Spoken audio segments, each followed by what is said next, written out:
अंत तक यदि आप इस वीडियो को आज देख लेते हैं तो आप सभी की जो विचारधारा है वो बदल सकती है। क्यों भ्रांतियां बनी हुई है राम मंदिर को लेकर, साधु संतों के प्रति, मठों को लेकर, आश्रमों के प्रति, मंदिरों के प्रति, और इसका कारण कौन है, क्यों है इसका कारण, और क्यों हमारी आंखें खुली होते हुए भी बंद हैं, क्यों हम देख नहीं पा रहे हैं सच्चाई। ये आप सभी इस वीडियो के माध्यम से ध्यान से सुनने से ही आप इस वीडियो के माध्यम से समझ पाएंगे। तो अंत तक जरूर देखना है इसको, एक भी बार इसको काटना नहीं है और अंत तक देखना है। अच्छा लगे तो शेयर भी करें। ये हमारे गुजरात के भैया हैं, अच्छे विद्वान हैं, वैदिक हैं, हीरेन भाई जी हैं, उनका संकलन है। मैं उनको बहुत साधुवाद धन्यवाद देता हूँ। उन्होंने इतने अच्छे विचार प्रकट किए और शास्त्रोक्त जो विधि है, विचार है, वो प्रकट किए। यजुर्वेद में एक पंक्ति है, आ ब्रह्मन ब्राह्मणो ब्रह्म वर्चसी जायताम। विद्वान ब्राह्मणों की उपेक्षा क्यों? अब ध्यान से श्रवण करना। हिंदू समाज गृहस्थ गुरु परंपरा को छोड़कर साधु संतों को ही सर्वोत्तम मान चुका है।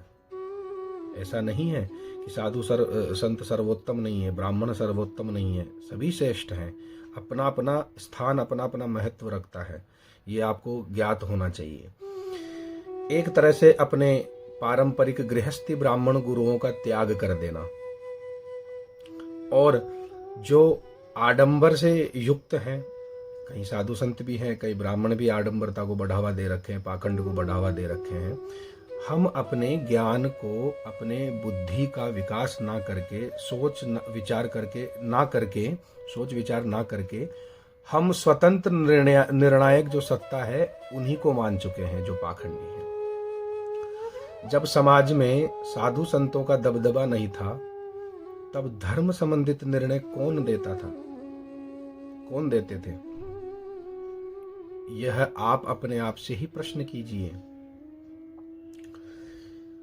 ठीक है, कोई बात नहीं, कोई शंका नहीं है। साधु संत सम्माननीय है, वंदनीय है, प्रातः स्मरणीय भी होते हैं। उसमें भी एक दंड परमहंस सन्यासी परम पद पर होते हैं, ये भी ध्यान रखना चाहिए। जो शास्त्रों का वचन है, ये मैं नहीं कह रहा हूं, ना हीरेन भैया कह रहे हैं, ये शास्त्रों का वचन है, पुराणों का वचन है।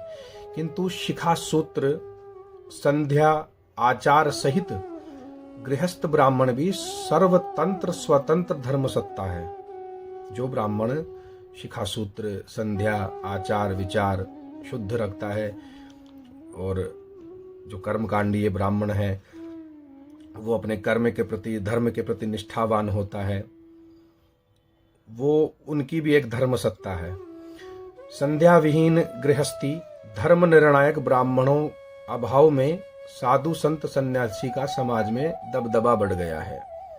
अब क्या हो गया है कि गृहस्थी जो धर्म निर्णायक ब्राह्मणों का अभाव हो चुका है, वो लोग क्या करते हैं, पढ़ते तो नहीं है, ना खुद शास्त्र का अध्ययन करते हैं, ना जप तप योग इत्यादि करते हैं, ताकि उनकी बुद्धि विकसित नहीं हो पाती है। ये मैं कटाक्ष नहीं कर रहा हूँ, ये मैं अपने ऊपर भी ले सकता हूँ, सभी के ऊपर है जो अपने आप को सोचे समझे विचारे, स्वयं से प्रश्न करे, मंथन करे। तो हिंदू प्रजा ब्राह्मण कुल परंपरा भी भूल गई है, ये आपके सामने है। आधुनिक साधु संत सन्यासी अपना दायित्व भूलकर अपने मंदिरों, आश्रमों, मठों और पीठों या अपने द्वारा निर्मित अपनी संस्थाओं तक ही सीमित रह गए हैं। सत्य और धर्म के पक्ष में खड़े नहीं होते हैं। आपको अभी राम मंदिर के मुद्दे में आपको पता चला है कि एक मत नहीं है किसी का भी। कोई आस्था के साथ लग रहा है, कोई भाव के साथ भावुक हो रहा है, नियम विरुद्ध कार्य हो रहा है तो उसमें भी पक्ष लिया जा रहा है। अपने मन के अनुकूल परिस्थिति को समझकर, किसी भय के कारण, विवशता के कारण ऐसे निर्णय जो शास्त्रोक्त नहीं है वो लिए जा रहे हैं। ऊपर से उनके द्वारा किए जाने वाले अधर्म के विरोध करने की क्षमता जप तप के अभाव में ब्राह्मणों की जो क्षमता थी जप तप के अभाव में मर चुकी है। जप तप तो करते नहीं है, नित्य गायत्री संध्या इत्यादि करते नहीं है, तो जो सामर्थ्य है, जो समर्थता है, वो समाप्त होगी ही। ध्यान से श्रवण करना है पूरा वीडियो। आपको बोरिंग जरूर लगेगी ये बातें, लेकिन इसको अच्छे से सुनोगे, समझ जाओगे। तो इसलिए भी, तो इस कारण को चलते हुए भी ये भी एक कारण है कि साधु संत भगवाधारी उन्मादी अब कोई भी निर्णय देने लगे हैं। जो शास्त्र नहीं पढ़े हुए हैं, जो योग्य नहीं है साधु संत होने के, जो मठों पर विराजमान होने के अधिकारी नहीं है, जो जगत गुरु कहलाने के अधिकारी नहीं है, वो भी मनगढ़ंत निर्णय दे रहे हैं, आस्था में डूबकर, श्रद्धा भाव में डूबकर। ये भी जरूरी है, श्रद्धा आस्थावान होना भी अति आवश्यक है, लेकिन नियम के विरुद्ध नहीं। राम जी की तुलना आप स्वयं से नहीं कर सकते। आप मनुष्य हैं, आपके मन में विकार है, आपके शरीर में विकार उत्पन्न रहते हैं। भगवान निर्विकार है। आपकी अधम देह है, भगवान की अधम देह थोड़ी है। तो थोड़ा विचार कीजिए। और कुलीन श्रोत्रिय ब्रह्मनिष्ठ ब्राह्मण जीवित होते तो यह लौकिक भय लज्जा के दबाव में धर्मोचित कार्य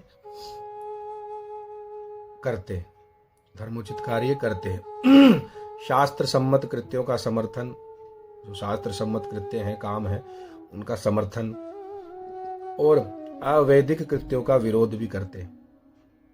आज कई ब्राह्मण ऐसे हैं जो भगवान शंकराचार्य जी के पक्ष में हैं, उनके निर्णय के पक्ष में हैं, उनके वक्तव्य के पक्ष में हैं। क्यों है? उन्हें पता है, वो भगवान से डरते हैं कि कहीं दबाव में आकर, किसी भी व्यवस्था में आकर हम ऐसा दोष ना कर बैठे जो अपने किए हुए अब तक के संचित पुण्यों को ही नष्ट कर देवे। और ऐसा ही सभी ब्राह्मण कर रहे हैं। ब्राह्मणों का कर्तव्य है, साधु संतों का कर्तव्य है, राजा का भी कर्तव्य है कि वो प्रजा से भी करवाए। नियमित जो कृत्य हैं, पुण्य के जो कृत्य हैं, वो प्रजा से भी करवाने का कर्तव्य बनता है।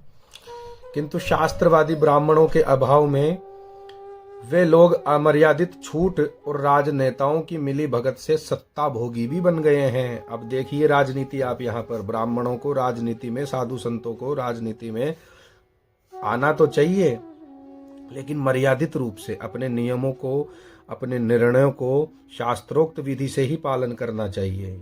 यह पहला कर्तव्य बनता है।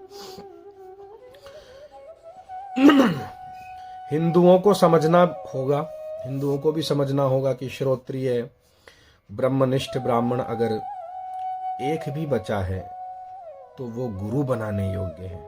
आजकल हर कोई गुरु बना रहा है, हर किसी को गुरु बना रहा है, ना सोच रहा है, ना विचार रहा है कि कौन गुरु बनने योग्य है, कौन पढ़ा लिखा है, कौन शास्त्रों का ज्ञाता है, कौन पुराणों का ज्ञाता है, कौन वैदिक है, कौन वेद के मार्ग का अनुसरण कर रहा है। कुछ नहीं विचार रहे हैं, हम सीधे गुरु बना रहे हैं और चीख रहे हैं, चिल्ला रहे हैं, बस इसी में अंधे हो रहे हैं। शास्त्र वचन सिद्ध ब्राह्मण धर्मशास्त्र के अनुसार धर्म निर्णय देने के अधिकारी भी हैं। ब्राह्मण धर्म निर्णय देने के अधिकारी भी हैं और धर्मशास्त्र के अनुसार ये वचन है। और इन धर्मनिष्ठ ब्राह्मणों का निर्णय उतना ही मान्य है जितना मान्य संतों का है, जगत गुरुओं का है, पीठाधीश्वरों का है। लेकिन नहीं, ये दुर्भाग्य है अपना कि हम डूब चुके हैं। आस्था, श्रद्धा, इन दो शब्दों को तो हम जानते हैं, लेकिन इनके भी क्या नियम होते हैं ये अभी भी हमें पता नहीं है। आचार्य परंपरा का कार्य अगर ब्रह्मनिष्ठ ब्राह्मणों के मध्य अगर कोई शास्त्रीय विवाद हो तो अंतिम निर्णय करने का भी होता है, अंतिम निर्णय करने का भी होता है। बाकी समाज में हो रहे धर्म अधर्म का निर्णय देना और मार्गदर्शन देना ब्राह्मणों का ही दायित्व है। और यही मनु भगवान सहित तमाम स्मृतिकार पुराणकार की भी व्यवस्था है। संत समाज और ब्राह्मण एक दूसरे के पूरक हैं। जिस प्रकार से शिवस्य हृदयम विष्णु, विष्णुस्य हृदयम शिवः, भगवान शिव और राम इनमें कोई भेद नहीं है, ये एक दूसरे के पूरक हैं। उसी प्रकार ब्राह्मण और साधु संत भी एक दूसरे के पूरक हैं। इन दोनों को मिलकर चलना चाहिए। इन दोनों को मिलकर राष्ट्र की जो व्यवस्थाओं में जो बाधाएं हैं, व्यवस्थाएं अव्यवस्थित हो रही है, इन दोनों को मिलकर उन दो को दूर करना चाहिए, ऐसी व्यवस्थाओं को। तो धर्मनिष्ठ यदि संत होंगे तो ब्राह्मण भी नियंत्रण में रहेंगे। देखो, अब आप पूरा सुन रहे हैं ना, तो ध्यान से सुने। धर्मनिष्ठ संत होंगे तो ब्राह्मण भी नियंत्रण में रहेंगे, और धर्मनिष्ठ ब्राह्मण होंगे तो साधु संत सन्यासी भी नियंत्रण में रहेंगे। कोई अपने मार्ग से भटकेगा ही नहीं, ना कोई पाखंड के मार्ग में जाएगा, ना कोई आडंबरता करेगा, ना धन को इतनी महत्वता देगा, ना सुविधाओं को इतनी महत्वता देगा। तो महत्वता देगा तो शास्त्र को ही महत्व देगा, पुराणों को महत्व देगा, वेदों को महत्व देगा, वेदांतों को महत्व देगा। यदि इन सब को हम महत्व देने लग जाएं तो आपके, मेरे और इस समय राम मंदिर को लेकर जनमानस में जो प्रश्न उठ रहे हैं, जिनसे हम भ्रमित हो रहे हैं, ये सभी प्रश्न आपके शांत हो जाएंगे। सभी का उत्तर आपको स्वयं के द्वारा ही प्राप्त हो सकता है। वयम राष्ट्रे जागृयाम पुरोहिताः, ये यजुर्वेद का वचन है। इसको ध्यान रखें।